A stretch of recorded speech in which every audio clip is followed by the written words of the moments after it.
My name is Chris Williamson. I'm the president of Expedited Service Partners. Some days I'm running the business, looking over financials, acting as a project manager, and some days I'm just the chief cook and bottle washer. I can be out hauling cable, moving stuff on a forklift, setting up jobs, doing things. Some of my best days are when I'm just out being a laborer for the company. Expedited Service Partners is a very service-oriented company, so we're a solutions company.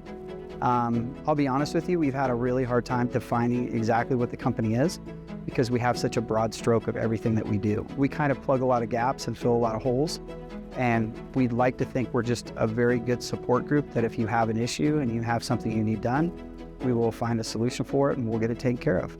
It really drives me when you meet somebody you haven't ever met before and they go, hey, we heard about your company, or we met somebody else who knew about your company and they said great things about it. Like, that means a lot to me, right?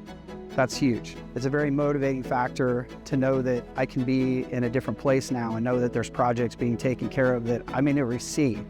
So it's just really just the growth of the company is motivating. When I first started ESP, which was 4 years ago, I really anticipated the fact that I was just gonna have this little $3 or $4 million company, and I was gonna just do work whenever specific clients called.